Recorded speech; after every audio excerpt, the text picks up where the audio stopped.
witches were bad. Yeah, that's what they teach you. Yeah.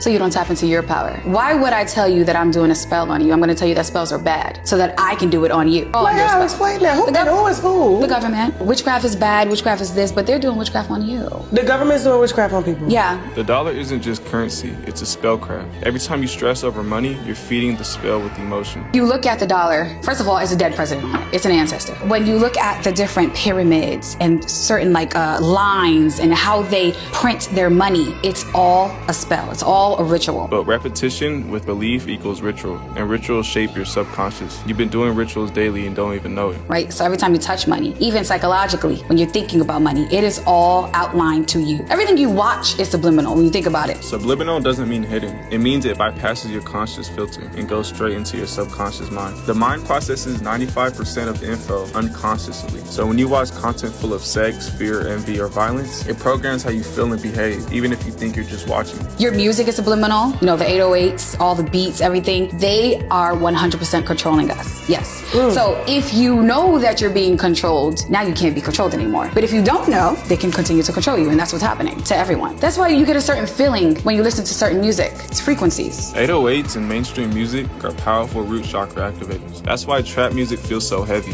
It's designed to keep you locked in base desires: money, sex, fear, survival. When you're like, why would they put this out?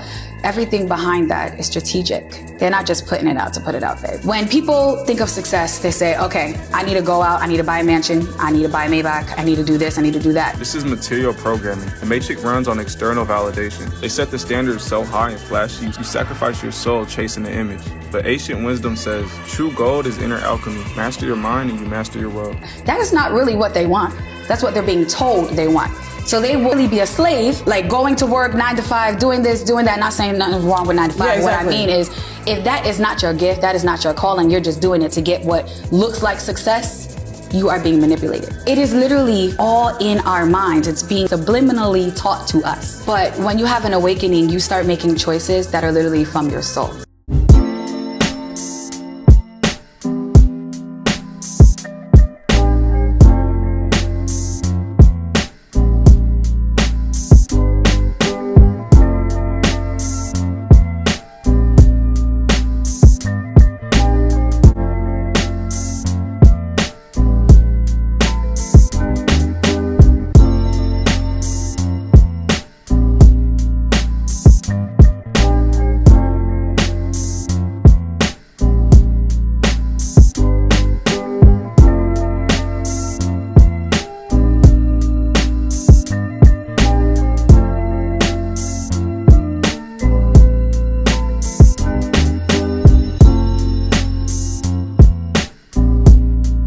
And ladies, if you really want to shake something up, do a fast on your cycle. You can do it for one day. When I tell you blood is so powerful, your intentions, you will have your enemies in the hospital. Listen to me. You want to shake something up, somebody that did you wrong. If you just think somebody that did you wrong, but you don't know who, do this. This is a special ritual. I'm just giving you straight game. Do you a 24-hour fast on your cycle, any day on your cycle. It can be the first day, the second day, it doesn't matter.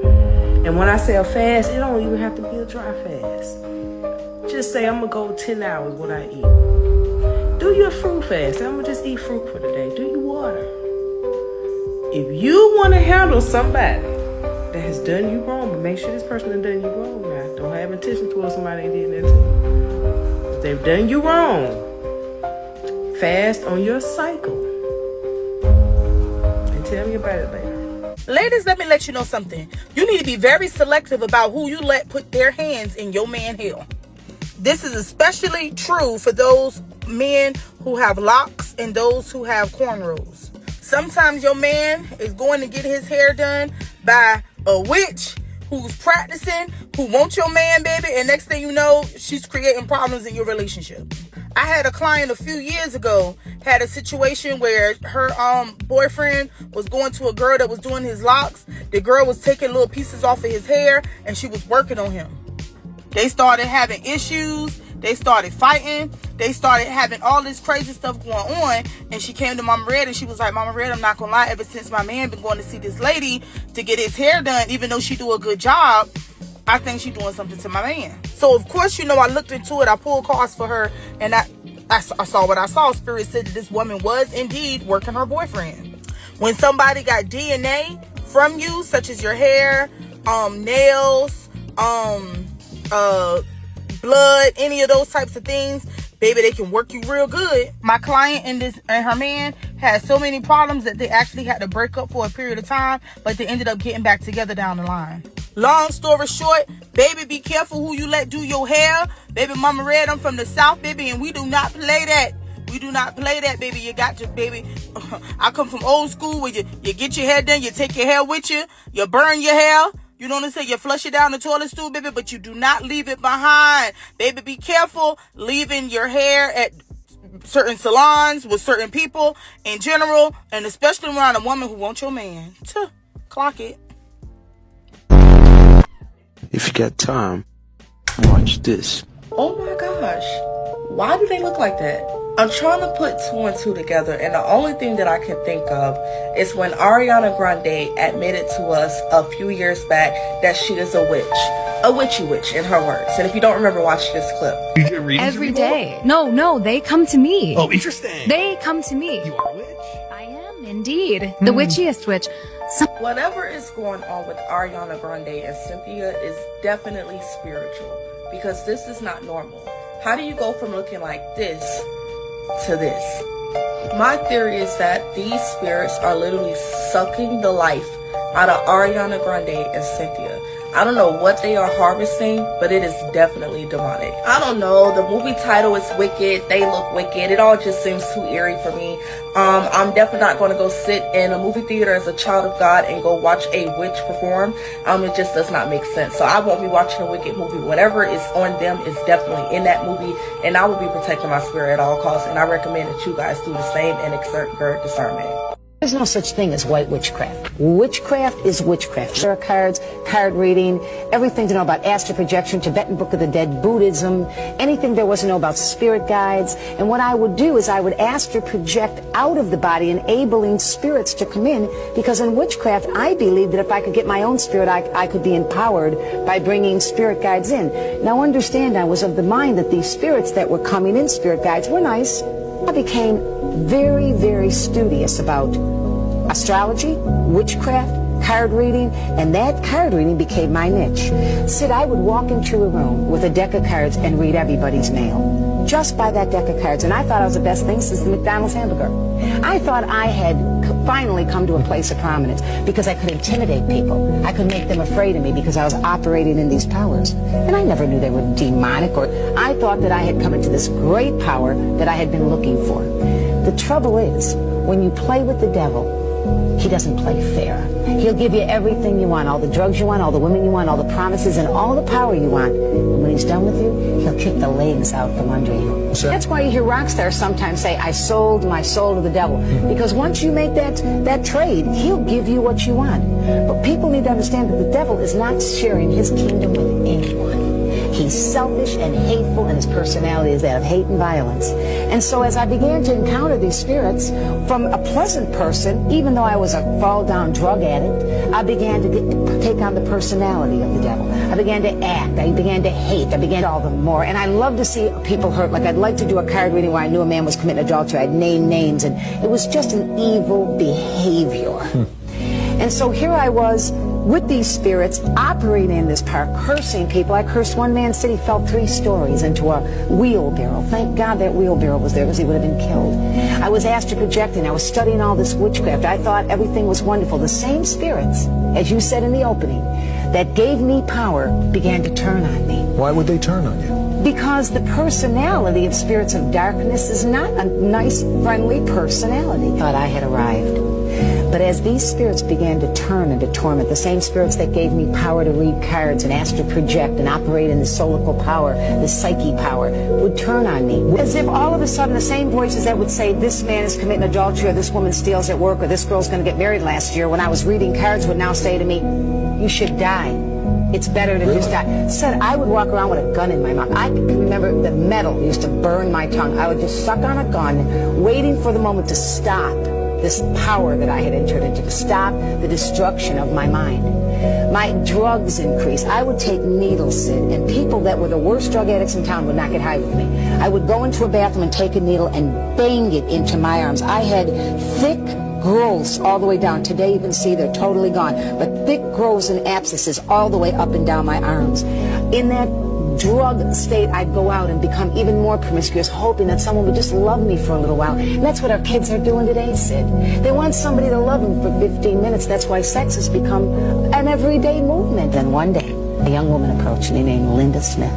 And you know what, Sid? She really believed in the power of God. She walked the walk and just didn't talk the talk. A lot of people talk the talk, but they don't walk the walk. And Linda just showed the love of God in the way she acted. She didn't come out with all these spiritual lingo. She said, a man to me, a man that didn't rape you, beat you, use you, put you on the streets and stick needles in your arms. A man that was the son of God who loved you for the way you are, not for 15 minutes. The church, she took me up to Pastor Why did Tommy you go to Reed's church? Because I was dying and there was no hope. And I figured I'm going to die anyway. Let's go see. And you know what really influenced me, to be very honest, in the last few minutes of this program? She acted like a person who didn't just put on a facade of Christianity. She lived it. She walked it. She didn't want to impress anybody, Sid. She wanted to introduce to a dying, demon-possessed tramp witch. She wanted to introduce that human being to a man who changed her life. Doing it for the devil, I was supposed to be doing it for the Lord. So I went to New Orleans, man, and this is when it was solidified in my heart. I'm getting, I went to this specific, it's called a Botanica. There was a Puerto Rican guy, he's a dual inducted warlock, Santeria, voodoo, Haitian voodoo. His spiritual mother is a Haitian lady, and they start teaching me more. And I'm there for about a whole week, and he's telling me, I'm the one that's supposed to induct you. You need to come to Puerto Rico and Haiti with me. We're going to go in October, right, during Halloween time, and you got to sleep at a cemetery. You got to sleep in Puerto Rico, at Haiti first for about a week, then you got to go to Puerto Rico. And I'm thinking, okay, well, He told you had to sleep inside of a cemetery? yeah, if you ever study people that are in Ifa, Yoruba, Santeria, voodoo, they'll tell you, in order to get inducted, you have to sleep in a cemetery and be tortured. Like, they actually put you through rituals, like hazing, like kind of what you see in fraternities sometimes. Wow. Okay. Yeah, bro. It's real. It's all. You probably could look that up all online, man. Yeah. So I'm thinking this is it, but I was kind of nervous, man, and I'll never forget. One of those days I was being trained up. I'm behind the register where the altar is and all that, and Solange Knowles walks in, Beyonce's sister. And this, wait, what city were you in? I'm in New Orleans, in the Botanica. Yeah. Like in the cut, like kind of like what's that street that everybody goes Bourbon. to? Bourbon. Yeah, it's like 15 minutes walking from Bourbon, and I promise you, bro. She walks in with her boyfriend. I don't know if that's still her boyfriend. It was like a Trini guy with glasses. And I'm looking like, okay, am I seeing things? Nah, this ain't her. And he's talking to me, and I was like, bro, is that Solange? She's like, oh yeah, she always comes in here. Her and her family, they always are doing rituals. Her family? Yes. Wow. That's crazy, right? That is crazy. Yeah. So dude just dropped the dime. He said all of them are they regulars in that particular. Why that particular shop? So because they were in the area that she was going to, like, it's like a lot of these witches and warlocks, they have specific areas they go to get witchcraft.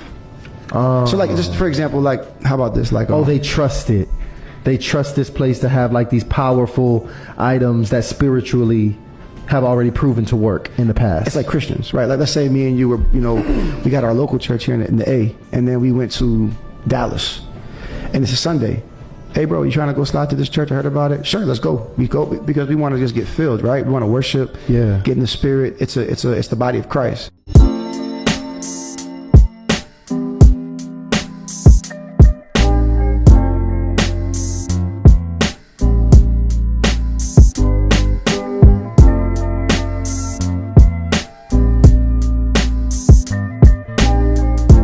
They convince you to forgive those that trespass against you and pray for your enemies, forcing you to spiritually agree to them doing evil to you without getting karma, without you even knowing.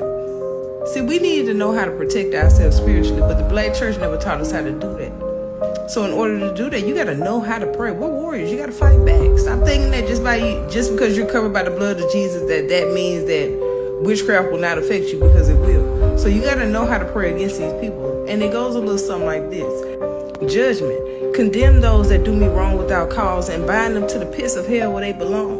For I walk righteous, I walk blameless. Holy Mother, holy angels, holy ancestors. I turn my battles over to thee. Condemn those who offend me or speak negatively towards me or about me. Thank you for the protection that's over my life. Thank you for the protection that's over my child's life. Condemn those who trespass against me. It is so and so be it. I decree and I declare it. Ashe.